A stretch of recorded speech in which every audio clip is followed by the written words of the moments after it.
Hello students, मैं नाम आशा किराड़िया और आपकी क्लास सोशल साइंस में। सोशल साइंस में हमने अब तक देखा था कि पवन के बारे में और वायुदाब के बारे में, प्रति चक्रवात के बारे में स्टडी की थी। तो इन जो पॉइंट है उसके अंतर्गत कौन कौन से इंपॉर्टेंट क्वेश्चन बन सकते हैं जो कि हमारी कंपटीशन एग्जाम के लिए तैयारी में फ़ायदेमंद रहेंगे। तो मैंने पूरी कोशिश की है कि मैं आपके सामने अच्छे से क्वेश्चन लेके आऊँ ताकि आपकी प्रिपरेशन में बेनिफिट मिले आपको। तो इसमें 50 क्वेश्चन का एक सेट है, जिसमें से फर्स्ट क्वेश्चन है वायुदाब की खोज सर्वप्रथम किसने की थी, यानी वायुदाब की खोज का श्रेय किसको जाता है। फर्स्ट ऑप्शन है ग्यूरिक ने, सेकंड है फेरल ने, थर्ड है लाप्लेस ने एंड फोर्थ है पास्कल ने। तो हमारा करेक्ट आंसर क्या होगा इसमें, ग्यूरिक ने। कौन सा होगा, ग्यूरिक ने। देन इसमें क्वेश्चन नंबर सेकंड है कि वायुमंडल में ऊंचाई के साथ साथ तापमान कम होता जाता है। ये सिद्धांत मैंने पढ़ाया था कि जैसे जैसे हम ऊंचाई पे जाते हैं तो तापमान में क्या होती है, कमी होती है। तो ये सिद्धांत किसने दिया था, ए ऑप्शन में है फेरल, बी में है हेडले, सी में है पास्कल ने एंड डी में है एडमिरल बोफोर्ट ने। तो इसमें से जैसे जैसे हम वायुमंडल में ऊंचाई पे जाते हैं तो तापमान में क्या होती है, कमी होती है। ये सिद्धांत हमारा किसने दिया था, पास्कल ने। किसने दिया था, पास्कल में। करेक्ट ऑप्शन क्या होगा इसमें, C option Pascal. Then next question है हमारा क्वेश्चन नंबर थर्ड, विषुवत रेखा पर कौन सा वायुदाब बनता है, यानी विषुवत रेखा पर किस वायुदाब की उत्पत्ति होती है या कौन से वायुदाब में बनता है। तो इसमें 0 डिग्री पे था विषुवत रेखा या भूमध्य रेखा भी जिसे हम कहते हैं, भूमध्य रेखा भी से कहेंगे। तो इसमें कौन सा बनेगा, भूमध्य रेखीय निम्न वायुदाब बनेगा, बी ऑप्शन में उपोषण उच्च वायुदाब बनेगा, सी ऑप्शन में ध्रुवीय उच्च वायुदाब बनेगा, या डी ऑप्शन है उक्त में से कोई नहीं, यानी इनमें से कोई भी नहीं। तो भूमध्य रेखा पर कौन सा वायुदाब बनेगा, निम्न वायुदाब। कौन सा बनेगा, निम्न वायुदाब। क्यों बनेगा, क्योंकि सूरज की सीधी किरणें पड़ेगी, तापमान में वृद्धि होगी, और जहाँ नियम ये कहता है कि तापमान में वृद्धि होने से वायुदाब में कमी होती है, यानी तापमान में और वायुदाब में विपरीत संबंध होता है। तो इसमें करेक्ट आंसर क्या होगा हमारा, ए ऑप्शन, भूमध्य रेखीय निम्न वायुदाब की उत्पत्ति। क्वेश्चन नंबर फोर्थ है कि निम्न में से कौन सी निम्न वायुदाब की पेटी नहीं है। क्या कह रहा है कि इनमें से, इन 4 जो ऑप्शन है उसमें से निम्न वायुदाब की पेटी नहीं है, नहीं है कह रहा है। क्या कह रहा है क्वेश्चन, कि नहीं है। डोलड्रम पेटी नहीं है, बी में है अंतः उष्ण कटिबंधीय अभिसरण पेटी, या सी है तापजन्य न्यून वायुदाब पेटी, और लास्ट है डी वाला अश्व अक्षांश पेटी। तो ये जो सारे नाम हैं, डोलड्रम पेटी है और अंतः उष्ण कटिबंधीय अभिसरण पेटी है या तापजन्य न्यून वायुदाब पेटी है, ये तो सब क्या है, तीनों ही भूमध्य रेखीय निम्न वायुदाब पेटी के क्या है, उपनाम है। क्या है, उपनाम है। कौन कौन से, डोलड्रम पेटी भी से कहेंगे, तापजन्य न्यून वायुदाब पेटी भी कहेंगे, अंतः उष्ण कटिबंधीय अभिसरण पेटी भी कहेंगे। लेकिन इसमें नहीं है, नहीं है आएगा डी ऑप्शन, अश्व अक्षांश पेटी। अश्व अक्षांश पेटी इसमें नहीं है, भूमध्य रेखीय पेटी का उपनाम यह नहीं है। देन नेक्स्ट क्वेश्चन है 5 क्वेश्चन, निम्न में से किस वायुदाब पेटी को अश्व अक्षांश पेटी भी कहते हैं। हमने देखा था कि उपनाम एक वायुदाब पेटी का है, तो भूमध्य रेखीय वायुदाब पेटी का नाम नहीं है, तो किस पेटी का नाम है अश्व अक्षांश। ए ऑप्शन है भूमध्य रेखीय निम्न वायुदाब पेटी, बी ऑप्शन है उपोषण उच्च वायुदाब पेटी, सी ऑप्शन है उपध्रुवीय निम्न वायुदाब पेटी, या डी ऑप्शन है ध्रुवीय उच्च वायुदाब पेटी। तो इसमें करेक्ट आंसर क्या होगा, उपोषण उच्च वायुदाब पेटी। उपोषण उच्च वायुदाब पेटी को हम अश्व अक्षांश पेटी भी कहते हैं। आगे हमारा क्वेश्चन है क्वेश्चन नंबर 6 कि उपध्रुवीय निम्न वायुदाब पेटी का निर्माण होता है। उपध्रुवीय जो निम्न वायुदाब पेटी है उसका निर्माण कहाँ होता है। ए ऑप्शन है 30 डिग्री से 35 degree north and south, B option में है 60 से 65 degree north and south, and C option में है 0 डिग्री से, यानी भूमध्य रेखा की 0 डिग्री से 5 डिग्री नॉर्थ एंड साउथ है, एंड डी ऑप्शन है लास्ट वाला कि उक्त में से कोई नहीं। तो हमारा करेक्ट आंसर क्या होगा, 60 डिग्री से 65 डिग्री, 60 डिग्री से 65 डिग्री उपध्रुवीय निम्न वायुदाब पेटी का निर्माण यहाँ होगा। कहाँ पे, 60 डिग्री से 65 डिग्री नॉर्थ एंड साउथ में। नॉर्थ एंड साउथ उत्तरी अक्षांश एंड दक्षिणी अक्षांश, दक्षिणी उत्तरी गोलार्ध और दक्षिण गोलार्ध में।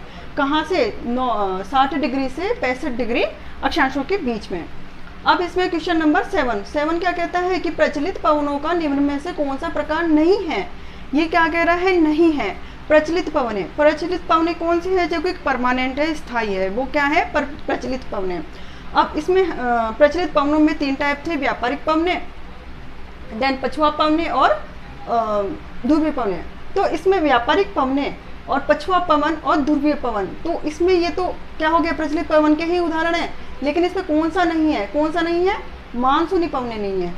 प्रचलित पवन के जो तीनों ही उदाहरण हैं या तीनों ही टाइप है, व्यापारिक पवनें, व्यापारिक पवनें जो कि निश्चित होती है, घूर्णन, पृथ्वी की घूर्णन गति है यानी कोरियोलिस प्रभाव के कारण ये होती है। कौन सी पवनें, व्यापारिक पवनें।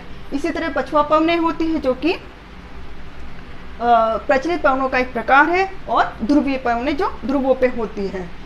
इसी तरह अपना नेक्स्ट क्वेश्चन है कि 8 वाला, निम्न में से पछुआ पवन नहीं है। ये क्या कह रहा है, इसमें से पछुआ पवन नहीं है, ऐसे कौन सा है जिसमें पछुआ पवन का जो उदाहरण है वो नहीं है, या फिर इसको पछुआ पवन नहीं कहते हैं। पछुआ पवन और व्यापारिक पवन और ध्रुवीय पवन, ये तो हमने 7 क्वेश्चन में देखे थे कि ये प्रचलित पवनों के टाइप है। लेकिन पछुआ पवन के अंतर्गत भी कुछ एग्जाम्पल दिए हुए हैं कि ये पवनें यहाँ पर विनाशकारी होती है, उसके आधार पर इनका नामकरण किया गया है कि 40 डिग्री पे इतना होता है, 50 डिग्री पे इतना होता है, 60 डिग्री पे इतना होता है, और इनको ये नाम दिया जाता है। तो इसमें फर्स्ट ऑप्शन है 40 डिग्री पर गरजता 40, बी ऑप्शन में 50 डिग्री पर प्रचंड 50, 60 डिग्री पर चीखता 60, एंड डी है पूर्वा पवन। तो इसमें करेक्ट आंसर कौन सा है कि पछुआ पवन नहीं है। क्या कह रहा है, ये पछुआ पवन नहीं है। 40 डिग्री भी है, 50 डिग्री 60 डिग्री भी है और 50 डिग्री भी है, लेकिन नहीं है, तो नहीं है आएगा पूर्वा पवन। पूर्वा पवन तो क्या है, व्यापारिक पवनों का उपनाम है पूर्वा पवन। तो हमारा आंसर क्या होगा, डी ऑप्शन होगा। अब इसमें पछुआ पवन को 40 डिग्री पर गरजता 40 कहते हैं, 50 डिग्री पर प्रचंड 50 कहते हैं, 60 डिग्री पर चीखता 60 कहते हैं। ये तीनों ही पॉइंट हमने हमें याद करने होंगे, क्योंकि ये एग्जाम में पूछे जा सकते हैं कि पछुआ पवनों का उदाहरण है 40 डिग्री पर कौन सा बनता है, तो 40 डिग्री पर गरजता 40 बनता है। तो इस तरह से एग्जाम में क्वेश्चन पूछ सकते हैं। अब नेक्स्ट क्वेश्चन है क्वेश्चन नंबर 9 कि चक्रवाती आंधियां किस वायुदाब पेटी से संबंधित है। चक्रवाती आंधियां आती है वो किस वायुदाब पेटी के अंतर्गत आती है। इसमें फर्स्ट ऑप्शन है ध्रुवीय उच्च वायुदाब पेटी, ध्रुवीय जो ध्रुवों पर है, उच्च वायुदाब है। बी ऑप्शन में है उपध्रुवीय निम्न वायुदाब, कहाँ है, उपध्रुवों पर निम्न वायुदाब है। और सी ऑप्शन में है उपोषण उच्च वायुदाब पेटी, सी ऑप्शन में क्या है, उपोषण उच्च वायुदाब पेटी के अंतर्गत। और डी ऑप्शन है विषुवत रेखीय निम्न वायुदाब पेटी। तो हमारा इसमें भी क्या होगा, चक्रवाती आंधियां आती है, आंधी तूफान कहाँ पे आएंगे, उपध्रुवीय निम्न वायुदाब पेटी पे आते हैं। हमारा नेक्स्ट क्वेश्चन है कि 10th वाला कोरियोलिस बल का संबंध है। कोरियोलिस बल, जब हमने देखा था कि कोरियोलिस बल क्या होता है, जिसमें पृथ्वी घूर्णन करती है और हवाएं होती है, पवनें होती है, वो अपना रुख बदल देती है, पवनें विक्षेपित हो जाती है अपने मार्ग से। उत्तरी ध्रुव में तो उत्तर की ओर आ जाती है, और दक्षिण ध्रुव में दक्षिण की ओर प्रवाहित होने लगती है। इसमें है फर्स्ट ऑप्शन पृथ्वी की घूर्णन गति। तो कोरियोलिस बल का संबंध किससे है, पृथ्वी की घूर्णन गति से है, पृथ्वी की परिक्रमण गति से है। सी ऑप्शन में पवनों की दिशा से है, या डी ऑप्शन है अक्षांश और देशांतर रेखाओं से। तो फर्स्ट ऑप्शन क्या होगा हमारा, सही होगा, पृथ्वी की घूर्णन गति, पृथ्वी की घूर्णन गति जो कि कोरियोलिस बल से संबंधित है। पृथ्वी की परिक्रमण गति तो सूरज के चक्कर लगाती है पृथ्वी, उसको परिक्रमण गति कहते हैं। और पवनों की दिशा तो इसमें हो ही नहीं सकता, अक्षांश और देशांतर रेखाएं तो ग्लोब पर जो प्रदर्शित की जाती है। हमारा नेक्स्ट क्वेश्चन है क्वेश्चन नंबर 11 कि सिमुक स्थानीय हवाएं चलती है। सिमुक स्थानीय हवाएं है वो कहाँ चलती है, स्थानीय हवा है कौन सी है, सिमुक। फर्स्ट ऑप्शन में है सहारा मरुस्थल में, सेकंड में है अरब रेगिस्तान में, थर्ड है थार रेगिस्तान में, एंड डी ऑप्शन है उक्त में से सभी, यानी तीनों ही शामिल है, तीनों ही जगह सिमुक स्थानीय हवाएं चलती है। फोर्थ जो ऑप्शन है वो ये कह रहा है। अब इसमें सिमुक स्थानीय हवाएं ये कहाँ चलेगी, ऑप्शन बी इसमें करेक्ट होगा, अरब रेगिस्तान में। कहाँ चलेगी, अरब रेगिस्तान में चलेगी। कौन सी हवाएं चलती है, सिमुक हवाएं कहाँ चलती है, अरब रेगिस्तान में। ऑप्शन बी सही होगा। अब इसमें क्वेश्चन नंबर है 12 कि निम्न में से डॉक्टर हवा किसे कहते हैं, या डॉक्टर हवा कौन सी कहलाती है। एक स्थानीय हवा का नाम है डॉक्टर हवा, जो कि उपनाम इसको दिया गया है। इसमें फर्स्ट ऑप्शन है सिराको को, सेकंड है नार्वेस्टर, थर्ड है हर्मट्टन एंड डी ऑप्शन में है सिमुक। तो डॉक्टर हवा के उपनाम से किसे कहा गया है डॉक्टर हवा? हर्मट्टन को। कौन सा है? सी ऑप्शन हमारा करेक्ट होगा, हर्मट्टन को। क्वेश्चन नंबर 13 है कि पृथ्वी पर 30 डिग्री से लेकर 35 डिग्री नॉर्थ एंड साउथ में, एंड का मतलब नॉर्थ, एंड का मतलब और, एंड साउथ में, तो कौन सा वायुदाब कटिबंध स्थित है? पृथ्वी पर 30 डिग्री से 35 डिग्री नॉर्थ एंड साउथ में कौन सा वायुदाब कटिबंध स्थित है?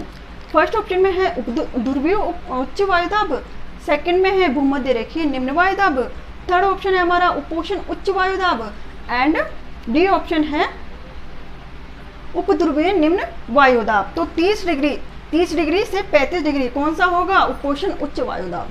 कौन सा होगा? उपोष्ण उच्च वायुदाब। तो जो मध्य में भूमध्य रेखा थी 0 डिग्री अक्षांश पे, वो हमारी भूमध्य रेखा निम्न वायुदाब की थी। उससे ऊपर नॉर्थ और साउथ में उपोष्ण उच्च वायुदाब होगा। क्या होगा? उपोष्ण उच्च वायुदाब होगा। उससे ऊपर क्या होगा? उपध्रुवीय उच्च निम्न वायुदाब होगा। और सबसे ऊपर ध्रुव के ऊपर क्या होगा? उच्च वायुदाब होगा। यानी टोटल हमारी 7 पेटियां बनती है। वायुदाब की कितनी टोटल पेटियां बनेंगी? 7 पेटियां बनेंगी। तो पृथ्वी पर 30 डिग्री से लेकर 35 डिग्री तक नॉर्थ एंड साउथ में कौन सा वायुदाब कटिबंध होगा? उपोष्ण उच्च वायुदाब कटिबंध होगा। क्वेश्चन नंबर 14 देखिए। क्वेश्चन नंबर 14 कह रहा है कि पंपेरो नामक स्थानीय हवाएं कहाँ चलती है? पंपेरो स्थानीय हवाएं हैं, जैसे सिमुक है, हर्मट्टन है, वैसे पंपेरो का एक नाम है जो कि स्थानीय हवाएं है। ये मोस्टली कहाँ चलती है? न्यूजीलैंड में, अरब रेगिस्तान में, सी ऑप्शन में सहारा रेगिस्तान में, और डी ऑप्शन है अर्जेंटीना में। तो कहाँ चलती है पंपेरो हवाएं?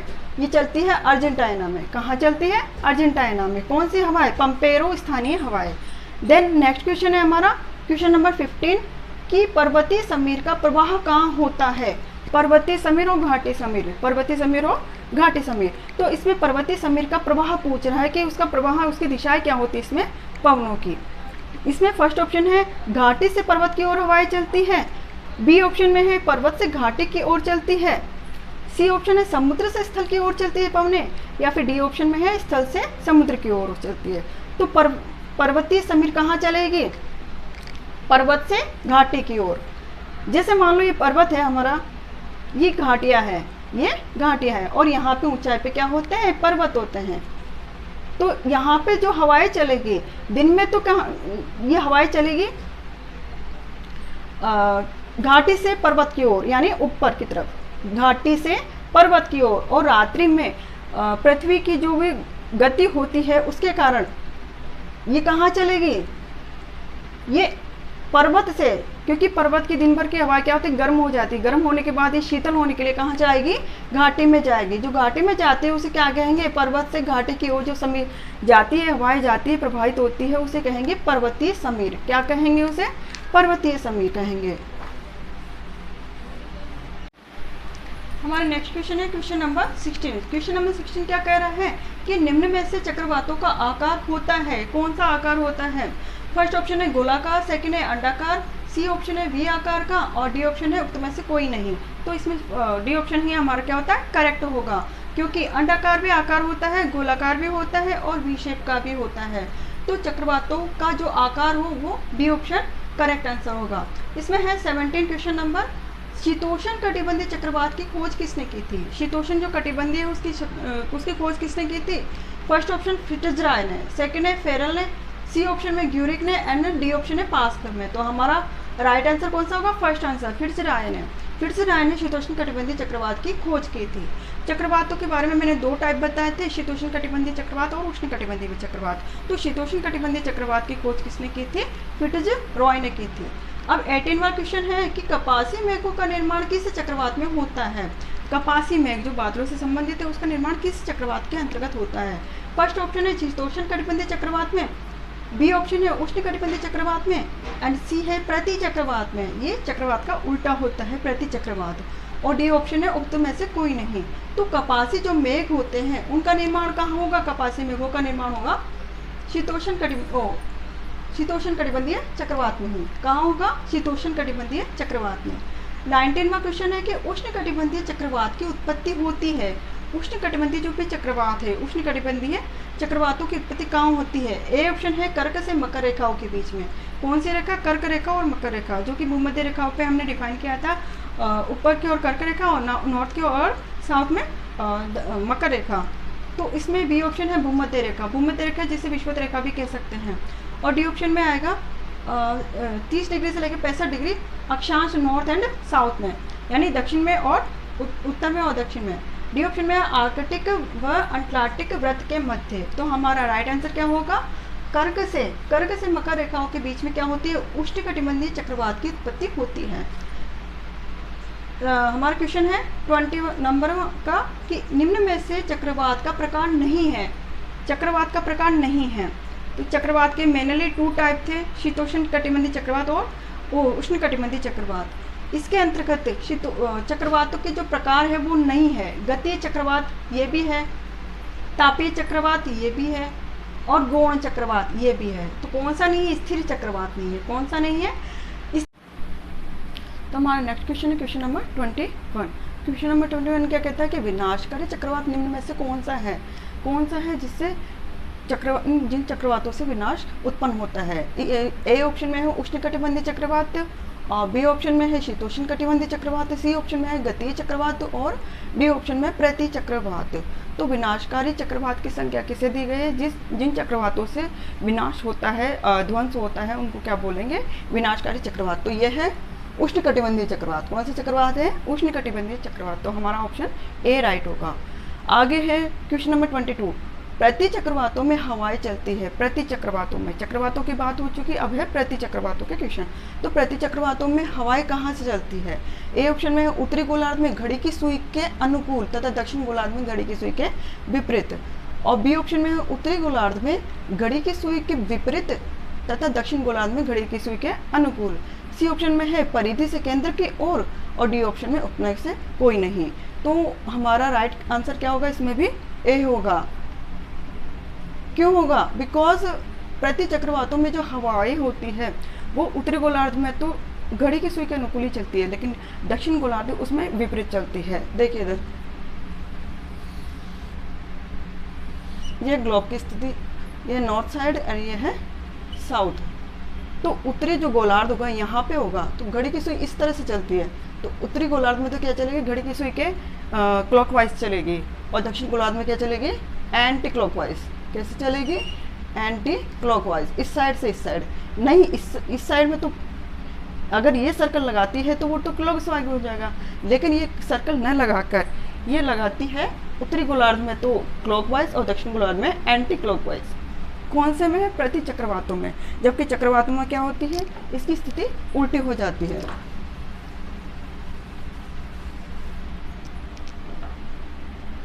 आगे है क्वेश्चन नंबर 23। क्वेश्चन नंबर 23 कहता है कि निम्न में से कौन सा प्रति चक्रवात का प्रकार नहीं है? नहीं है, है नहीं, नहीं है। कौन सा नहीं है? ए ऑप्शन है शीतल प्रति चक्रवात, बी ऑप्शन में है उष्ण प्रति चक्रवात, सी ऑप्शन है अवरोधी प्रति चक्रवात, और डी ऑप्शन है गौण प्रति चक्रवात। तो प्रति चक्रवात के 3 टाइप थे, शीतल प्रति चक्रवात, उष्ण प्रति चक्रवात और अवरोधी प्रति चक्रवात।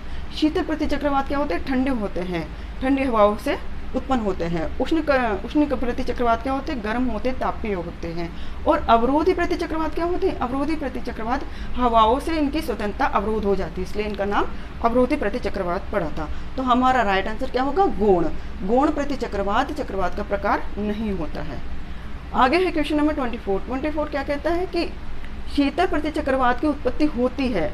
जो शीतल प्रति चक्रवात था, चक्रवात प्रति चक्रवात का एक टाइप था, तो उसकी उत्पत्ति कहाँ होती है? फर्स्ट है आर्कटिक महासागर में, सेकंड है प्रशांत महासागर में, थर्ड है अटलांटिक महासागर में, और डी है हिंद महासागर में। तो कहाँ होती है? आर्कटिक महासागर में। किसकी? शीतल प्रति चक्रवातों की उत्पत्ति। अब हमारा लास्ट 25 नंबर का क्वेश्चन है टॉर्नेडो तूफान की उत्पत्ति सर्वाधिक आवृत्ति कहाँ होती है? टॉर्नेडो एक भयंकर तूफान है, चक्रवात प्रति चक्रवात है, और इसकी जो आवृत्ति होती है, यानी उसकी पुनरावृत्ति होती है, बार बार उसको दोहरा होता है। ये चक्रवात कहाँ होता है? तो ये कहाँ होता है? अमेरिका और ऑस्ट्रेलिया में। कहाँ होता है? मेनली ये अमेरिका एंड ऑस्ट्रेलिया में होता है।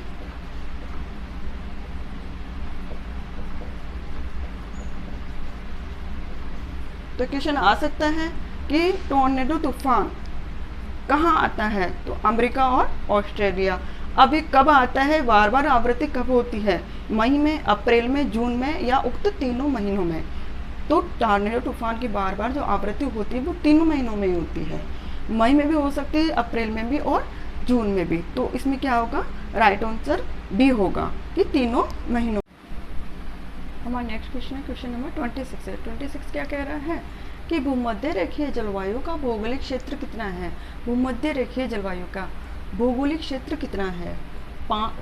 ए ऑप्शन में 5 डिग्री नॉर्थ से लेकर 5 डिग्री साउथ अक्षांश, एंड बी में है 30 डिग्री नॉर्थ से लेकर 35 डिग्री साउथ में।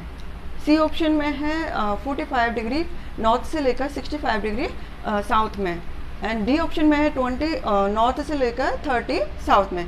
तो भूमध्य रेखीय जो जलवायु थी वो उसका भौगोलिक क्षेत्र कहाँ था, 0 डिग्री से 5, 0 डिग्री से 5, नॉर्थ एंड साउथ दोनों में। तो ये इसमें ऑप्शन क्या होगा, हमारा ए ऑप्शन करेक्ट हो जाएगा। देखिए ये जो क्वेश्चन है वो सारे भूमध्य रेखा से और वायुदाब से इनसे रिलेटेड है, तो क्वेश्चन ऐसे ही बनेंगे और ये मोस्ट इम्पोर्टेंट है एग्जाम के नज़रिए से। तो 27 क्वेश्चन का होगा कि गर्म मरुस्थलीय जलवायु का भौगोलिक क्षेत्र निम्न में से कौन सा नहीं है। ये भी ये कह रहा है कि नहीं है, क्या कह रहा है, ये नहीं है। तो ए ऑप्शन में है सहारा मरुस्थल, बी में है थार, सी में है कोलंबियो और डी में है उक्त सभी। तो गर्म मरुस्थल में सारे ही आ जाएंगे, सहारा भी आ जाएगा, थार जो कि राजस्थान में वो भी आ जाएगा, कोलंबियो भी आ जाएगा, उक्त तीनों ही आ जाएंगे। तो हमारा डी ऑप्शन क्या होगा, बिल्कुल करेक्ट होगा। अब क्वेश्चन नंबर 28 है। 28 क्या कह रहा है कि सवाना तुल्य जलवायु प्रदेश का तापमान वर्ष भर रहता है। सवाना तुल्य जलवायु का, सवाना तुल्य का जो तापमान है वर्ष भर कैसा रहेगा, उच्च रहेगा, बी में है निम्न रहेगा, सी में है हिमांक बिंदु पर, हिमांक यानी बर्फ जहाँ पे जम जाती है, और डी में है बी और सी दोनों। लेकिन सवाना तुल्य जलवायु प्रदेश कहाँ होता है, उच्च होती है। कैसी होती है, तापमान वहाँ का हमेशा तापमान कैसा होता है, ऊंचा होता है। कहाँ पे, सवाना तुल्य जलवायु। हमारा नेक्स्ट क्वेश्चन है 20 नंबर, क्वेश्चन नंबर 29। टुंड्रा तुल्य जलवायु में वर्षा की स्थिति है। ये सारे क्वेश्चन कटिबंधियों से है, जलवायु के जो भी कटिबंधी क्षेत्र है उनसे है। तो टुंड्रा तुल्य जलवायु में वर्षा की स्थिति होती है, वर्षा की स्थिति कैसी होती है, कितनी होती है। ए ऑप्शन में 50 सेंटीमीटर से 100 सेंटीमीटर के बीच में, यानी 50 सेंटीमीटर से 100 सेंटीमीटर के मध्य में वहाँ पे वर्षा होती है। वर्षा की जो होती है उसको सेंटीमीटर में नापा जाता है। जैसे ताप को सेल्सियस में नापा जाता है, डिग्री में नापा जाता है, वैसे ही इसको सेंटीमीटर में नापा जाता है। किसको, वर्षा को। बी ऑप्शन में है 200 सेंटीमीटर से अधिक, ये 200 सेंटीमीटर तो आंध्र प्रदेश में आ जाएगा। एंड सी में है हिम वर्षा के रूप में, जहाँ पे वर्षा बर्फ के रूप में होती है। और डी ऑप्शन में है 35 सेंटीमीटर से 100 सेंटीमीटर तक। तो टुंड्रा तुल्य जो जलवायु होती है वहाँ वर्षा किस रूप में होगी, हिम वर्षा के रूप में होगी, क्योंकि ध्रुवीय क्षेत्र में आ गया तो हिम वर्षा के रूप में वहाँ पे क्या होती है, जलवायु होती है, वो वर्षा होती है। कहाँ पे, टुंड्रा तुल्य जलवायु। कैसी वर्षा होगी, हिम वर्षा के रूप में। क्वेश्चन नंबर 30 है कि वायुदाब मापा जाता है। किसमें मापा जाता है वायुदाब, वायुदाब ए में है बैरोमीटर, बी में है थर्मामीटर, सी में है रिचर स्केल एंड डी में है रेल गेज। तो ये सभी तो बाकी थर्मामीटर में तापमान नापते हैं, रिचर स्केल में, और रेल गेज ये भी नहीं है। करेक्ट ऑप्शन क्या होगा, ए ऑप्शन। इसमें हमारा नेक्स्ट क्वेश्चन है क्वेश्चन नंबर 31। क्वेश्चन नंबर 31 क्या कह रहा है कि वायुदाब पेटियों को प्रभावित करने वाली मूल संकल्पना है। वायुदाब की जो पेटियां हैं उसको प्रभावित करने मूल संकल्पना कौन सी है। तापजनित है, गतिजनित है, या उक्त दोनों, या दोनों में से कोई नहीं। तो वायुदाब को प्रभावित, वायुदाब की जो पेटियां हैं उनको प्रभावित करने वाली मूल संकल्पना क्या होगी। चूंकि तापमान में वृद्धि होती है तो वायुदाब में कमी होती है, तापमान और वायुदाब में विपरीत संबंध होता है। तो मूल जो कारण होगा वो क्या होगा, ताप भी होगा और गति भी होगी। ताप तो क्या होता है, विलोम संबंध के कारण, और गति क्या होती है, पृथ्वी की घूर्णन गति के कारण। तो वायुदाब की जो पेटियां हैं दोनों ही कारणों से क्या होती है, बनती है। तो हमारा सी ऑप्शन बिल्कुल करेक्ट हो जाएगा कि वायुदाब पेटियों को प्रभावित करने वाली संकल्पना दोनों ही है, गति भी है और ताप भी है। क्वेश्चन नंबर 32 क्या है इक्वेटेरियल लो प्रेशर बोल्ट की उत्पत्ति, इक्वेटेरियल लो प्रेशर बोल्ट की उत्पत्ति का कारण क्या है? इसका कारण क्या है? पृथ्वी की गति है, तापमान है, चक्रवात है या प्रति चक्रवात है? तो इक्वेटेरियल लो प्रेशर बोल्ट की उत्पत्ति किससे होती है? तापमान के कारण। किससे? तापमान से। क्वेश्चन नंबर 33 है कि उपोषण उच्च वायुदाब पेटी में उपोषण तापमान के बावजूद भी उच्च दाब का कारण क्या है? उपोषण उच्च वायुदाब पेटी, भूमध्य रेखा से ऊपर, भूमध्य रेखा वाली पेटी निम्न वायुदाब की होती है, उससे ऊपर उपोषण उच्च वायुदाब की पेटी, तो उसका तापमान भी ज़्यादा होता है, फिर भी उसमें वायुदाब ज़्यादा क्यों होता है? यानी नियम के विरुद्ध ये क्यों होती है? ये होती है पृथ्वी की जो कोरियोलिस बल है उसके प्रभाव के कारण, घूर्णन गति के कारण। तो इसमें ऑप्शन क्या है? पृथ्वी की गति, सेकंड में है पृथ्वी का तापमान, सी है सूर्य की सीधी किरणें और डी है सूर्य की तिरछी किरणें। सूर्य की सीधी किरणें तो भूमध्य रेखा पे पड़ेगी ना, उससे तापमान में वृद्धि हो जाएगी और वायुदाब निम्न होगा। लेकिन यहाँ पे क्वेश्चन है उपोषण उच्च वायुदाब पेटी में तापमान भी ज़्यादा है तो फिर भी वहाँ पे वायुदाब ज़्यादा क्यों है? तो यह है पृथ्वी की गति के कारण। कौन सी गति? घूर्णन गति। क्या बल प्रभाव पड़ा था? कोरियोलिस बल का प्रभाव पड़ा था। क्वेश्चन नंबर 34 है कि कुल वायुदाब पेटियाँ कितनी होती है दोनों गोलार्धों में? अब वायुदाब पेटियाँ कितनी है? टोटल हम काउंट करते हैं तो वायुदाब पेटियाँ 3 तो ऊपर होती है नॉर्थ में और 3 साउथ में होती है और मध्य में होती है भूमध्य रेखा। तो टोटल कितनी हो गई? ए में है 5, बी ऑप्शन में है 7, सी ऑप्शन में है 3 और डी ऑप्शन में है 11। तो हमारा करेक्ट आंसर क्या होगा? B option 7। 3 नॉर्थ में हो गए और 3 साउथ में हो गए और एक भूमध्य रेखा। क्वेश्चन नंबर 35 क्या कह रहा है कि ध्रुवीय उच्च वायुदाब की पेटी की उत्पत्ति का कारण क्या है? जब ध्रुवों पर उच्च वायुदाब की पेटी क्यों बनती है? ए ऑप्शन है तापमान के कारण, बी ऑप्शन है वायुदाब के कारण, सी ऑप्शन है पृथ्वी की गति के कारण और डी ऑप्शन है पृथ्वी की स्थिति के कारण। तो ध्रुवीय उच्च वायुदाब पेटी क्यों बनती है? तापमान के कारण। क्यों बनती है? तापमान के कारण, क्योंकि ध्रुवों पर बर्फ जमी रहती है, तापमान में बहुत कमी होती है, तो तापमान में कमी होगी वहाँ पे वायुदाब उच्च होगा, तो ध्रुवों पर वायुदाब। इसमें हमारा नेक्स्ट क्वेश्चन है क्वेश्चन नंबर 36। क्वेश्चन नंबर 36 क्या कह रहा है? क्वेश्चन नंबर 36 कह रहा है कि ब्लिजर्ड या हिम झंझावात किसे कहते हैं? क्वेश्चन नंबर 36 क्या है कि ब्लिजर्ड या हिम झंझावात किसे कहते हैं? इसमें हमारा फर्स्ट ऑप्शन है बर्फ के कणों से युक्त ध्रुवीय हवाओं को, यानी बर्फ के कण उसमें आ जाते हैं ध्रुवीय हवाओं में, ध्रुव पर चलने वाली जो शीतल हवाएं होती है उसमें बर्फ के कण आ जाते हैं, तो उसे ब्लिजर्ड कहेंगे, डॉक्टर हवा को कहेंगे, या फिर सी ऑप्शन में रेगिस्तानी हवा को कहेंगे और डी ऑप्शन में उक्त में से कोई नहीं। तो ये क्या होगा? ब्लिजर्ड या हिम झंझावात किसे कहेंगे? बर्फ के कणों से युक्त, बर्फ के कणों से युक्त होने वाली जो भी हवाएं होती है शीतल हवाएं, उसे क्या कहेंगे? ब्लिजर्ड या झंझावात। हमारा नेक्स्ट क्वेश्चन है क्वेश्चन नंबर 37। क्वेश्चन नंबर 37 क्या कह रहा है कि पवन या हवाएं हमेशा किस वायुदाब की ओर चलती है? तो ये नियम है, सिद्धांत है, जैसे तापमान और वायुदाब में विपरीत संबंध होता है, उसी तरह से पवनें और हवाएं हमेशा उच्च वायुदाब से लेकर निम्न वायुदाब की ओर चलती है। ए ऑप्शन है निम्न वायुदाब से उच्च वायुदाब की ओर, बी में है उच्च वायुदाब से निम्न वायुदाब की ओर, सी में है उक्त दोनों ही और डी में है उक्त में से कोई नहीं। तो आएगा बी ऑप्शन हमारा करेक्ट आंसर हो जाएगा कि उच्च वायुदाब से निम्न वायुदाब की ओर हमेशा हवाएं प्रवाहित होती है। क्वेश्चन नंबर 38 है कि अवरोधी प्रति चक्रवात की उत्पत्ति का कारण क्या है? क्या कारण है कि अवरोधी चक्रवात उत्पन्न होते हैं? प्रति चक्रवात तो पृथ्वी की घूर्णन गति के कारण होते ही है, या सूर्य की सीधी किरणों के कारण, पृथ्वी की स्वतंत्रता में अवरोध के कारण, या उक्त तीनों में?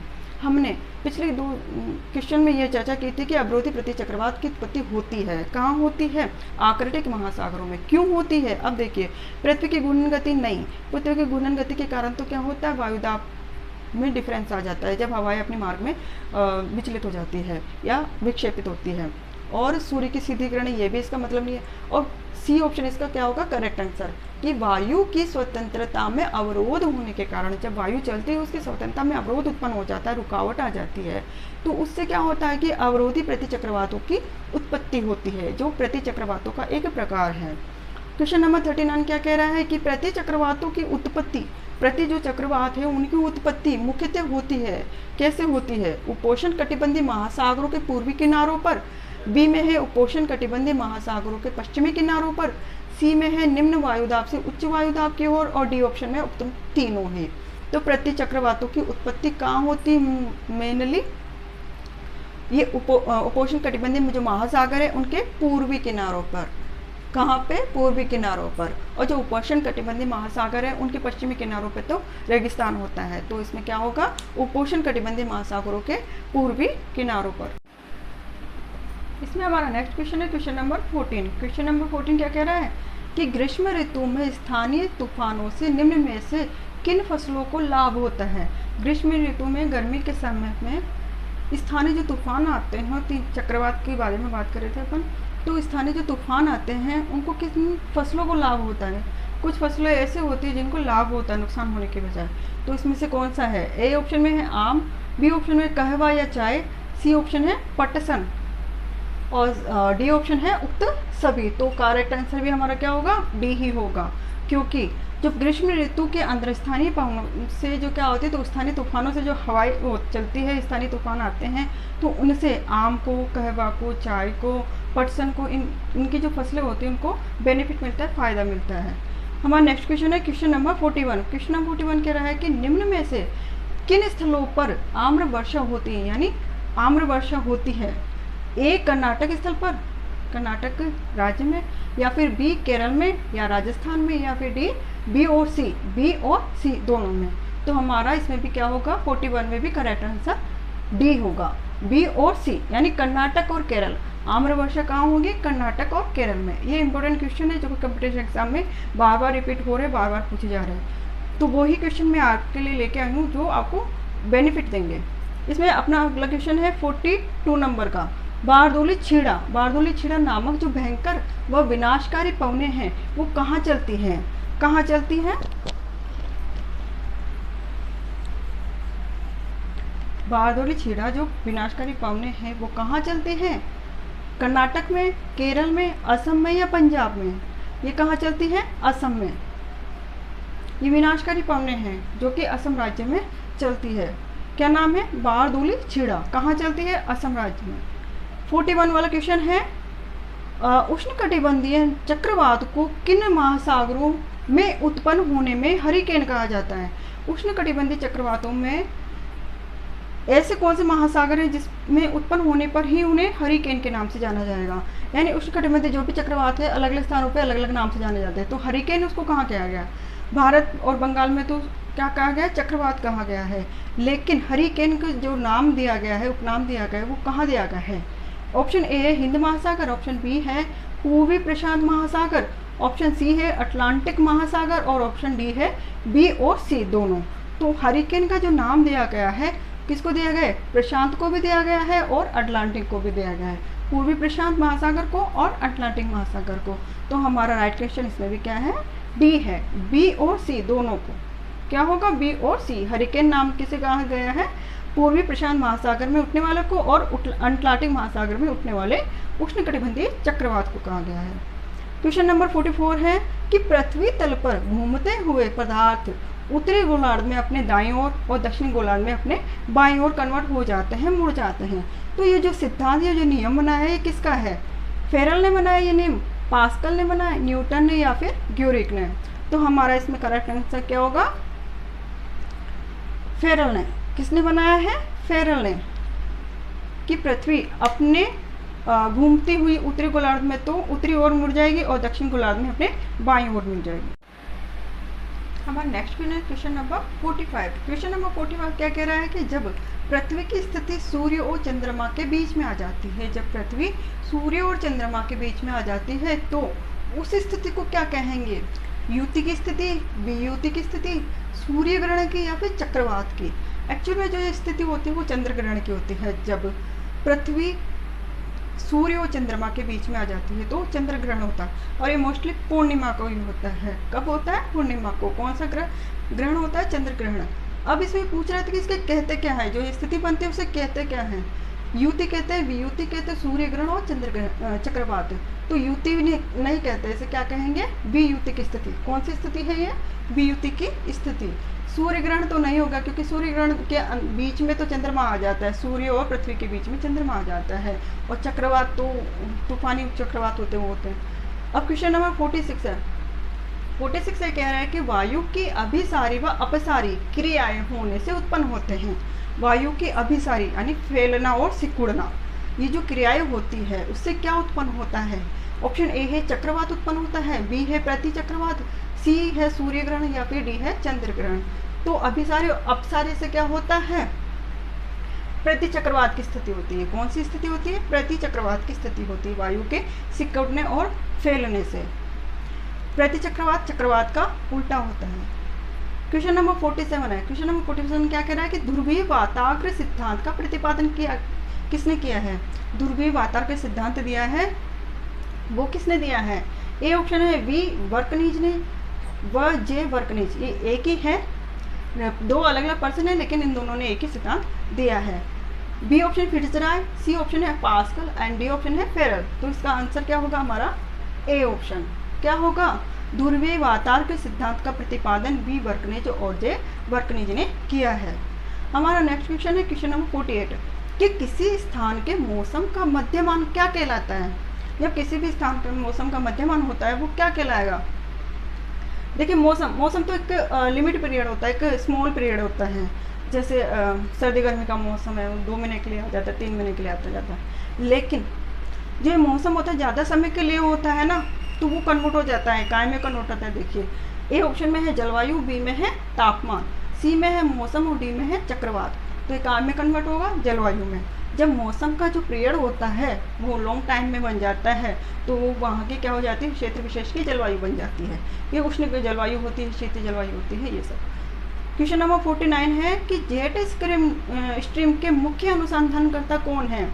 जेट स्ट्रीम के मुख्य अनुसंधानकर्ता कौन है, किसने किया है? ए ऑप्शन है रॉसबिन ने, बी ऑप्शन में है फ्लॉन, सी ऑप्शन में ग्यूरिक एंड डी ऑप्शन है वर्कनीज। वर्कनीज ने तो कौन सा किया था? ध्रुवीय वाताग्र सिद्धांत का। तो जेट स्ट्रीम का कौन है? रॉसबी। कौन है? रॉसबी। याद रखने वाली बात है, इंपॉर्टेंट फैक्ट है, इनको लर्न करना पड़ेगा और इस जो 50 क्वेश्चन में उनमें से आ सकते हैं, संभावना है। क्वेश्चन नंबर 15 है 120 दिन की पवन यानी 120 दिन की पवन उपनाम से किस पवन को दिया गया है? यानी किस पवन, कौन सी पवन है जो एक जानी जाती है? तो यह सिस्तान पवन, मेस्ट्रो पवन, कालिक पवन या फिर नार्वेस्टर। ये इसका भी आंसर क्या होगा? सिस्तान पवन। आंसर ए होगा। नार्वेस्टर तो न्यूजीलैंड में बहती है, तो इसका आंसर ऑप्शन क्या होगा? करेक्ट आंसर सिस्तान पवन। तो ये थी हमारी 50 क्वेश्चन की एक क्यूरीज, एक सेट। इसमें से जो कंपटीशन एग्जाम होते हैं उसमें जो पूछे जाते हैं, मोस्टली जो पूछे गए हैं वही क्वेश्चन मैं इसमें शामिल करी हूँ और बाकी जो मैं अपने सिलेबस है उसमें से ली हूँ। Thank you.